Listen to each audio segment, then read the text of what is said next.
viral. Pirates have better benefit than your job. Really? So how does this work exactly? If you'd like to be a pirate, you need to understand it is a business. You can't have a crew or a ship or a brand without a business model to support them. But pirate business is like any other. Make a product or provide a service to your customers in exchange for money. Then spend that money on equipment and personnel to make more product for more customers for more money. The difference with Piracy Incorporated is our customers don't wish to be serviced. No matter. With the correct spending on equipment and personnel, the business will service them regardless. Do you have to? My boy, if we don't service our customers, someone else will, and the reward for our abstemiousness will be poverty.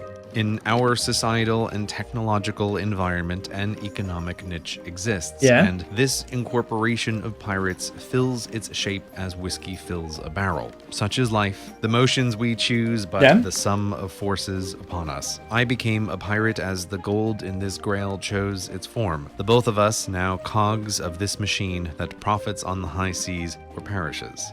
Okay. That's so Profit cool. is income minus expenses, and for a pirate company, income means seizing the biggest booty.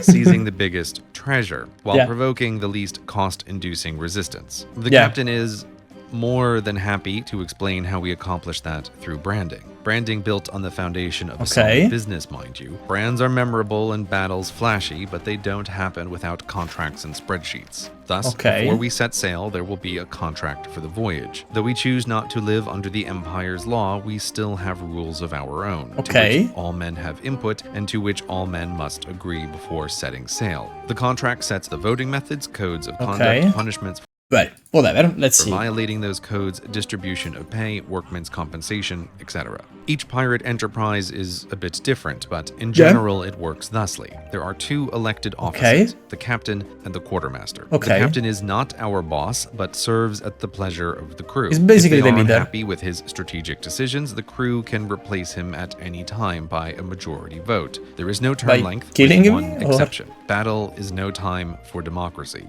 Amidst pandemonium, the decider must be free to decide, but this is the only time the captain cannot be removed. And though our branding may give you the impression the captain is in charge of all things, the quartermaster keeps the ship running, overseeing the men, their quarters, their rations, their agreed upon privileges, and punishments executed for contract violations. Everything needed to keep the ship effective and profitable. Quartermaster, battlemaster, crew. Now, at the dawn of this new century, a lot of men are qualified to be crew. Why does it sound like such a fun system to be in? That's so... I feel like this is somewhat more organized than 90% of the companies today. And probably will work better than 90% of the companies today. And that's such an annoying thing to think about. Which means the cost of their labor is low.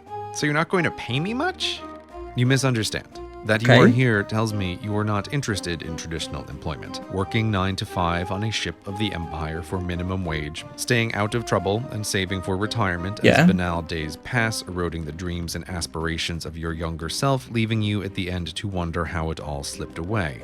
No, your personality matrix, shaped entirely by your genetics and your environment, tend you to engage in risk-taking. What's genetics? Doesn't matter. Given your situation, you find being an outlaw with the possibility of great riches under the threat of the Empire's noose a risk worth considering, if the riches are large enough, which they are. As a crewman on a pirate ship, you are not paid in wages, but with 1 share of the profit, same as every crewman. The captain gets 2 shares for the strategic decisions he makes, the quartermaster 1 1/2 for his labors, the surgeon 1 1/4, same for the carpenter. Though we do often have difficulty finding surgeons with the right personality matrix, so if there is no surgeon, the carpenter will be surgeon. Shocking, I know. Such flat and equal compensation is not what you'll find on Empire and merchant ships, where captains and officers are compensated richly and get special quarters and privileges over the crew. On a pirate ship, we are all equals achieving a common goal.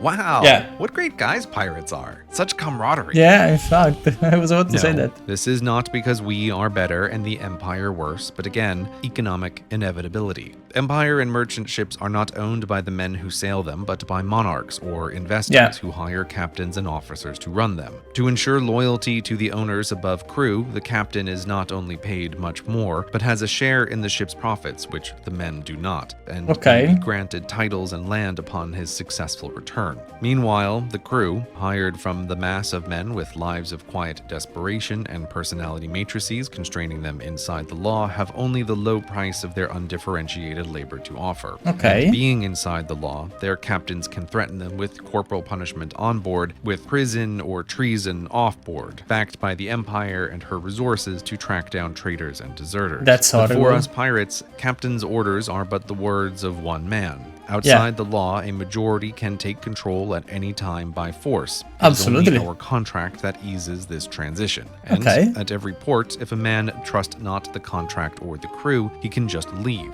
There is no pirate empire to track him down. Yeah, We have a absolutely. ship and a business only by our cooperation and only if we can keep it. But the incentive is great. We are not here to sell our labor to distant and disinterested owners, but to taste the fruit of our labors directly, to make money. A lot Okay. of money for all of us. The only thing standing in our way, aside from our customers occasionally, is the subtractor of costs. If it grows too large, the business will inevitably dissolve. Obviously. We won't get paid. Cannonballs. These costs come in mostly two forms: ship repairs and people repairs. For the ship, the People rules of repairs. supply and demand work against us. We can't sail into a port of the Empire seeking repairs without Obviously. raising questions. So we must only visit pirate-friendly ports with pirate-friendly dock workers, Yeah. mostly far away in the New World, which raises repair costs considerably. For pirates, Yeah, each obviously. broken mast or cannon hole is more costly than for the Empire. So, Obviously, for business again. reasons, we prefer not to fight. Also, fighting incurs personnel costs, since we know that some crew will be injured in battle permanently, and it's Yeah. just a roll of the cosmic dice as to who and to what. The contract we decide on lists generous compensation for lost legs, arms, hands. Damn. eyes. Thus, after the treasure is seized, the injured are compensated, the ship is repaired, supplies replenished, the remainder Yeah. is profit, the glorious profit. And your one share after one successful voyage with Yeah. us will be worth years of labor with the Empire. So, are you compelled to join? I'd like to hear from the captain. Honestly, probably I would have been one of the guys that joined instantly without even thinking. Like the Yar in me would have probably brought me to the life in the sea. Very, very cool video, thank you. Thank you, CGP Grey. Very, very cool video.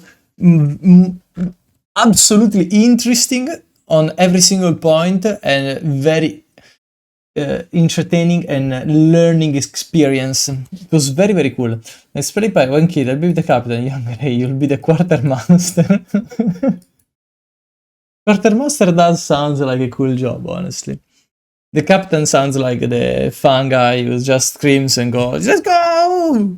You know? Very fun though, very, very fun. Thank you very much for the video.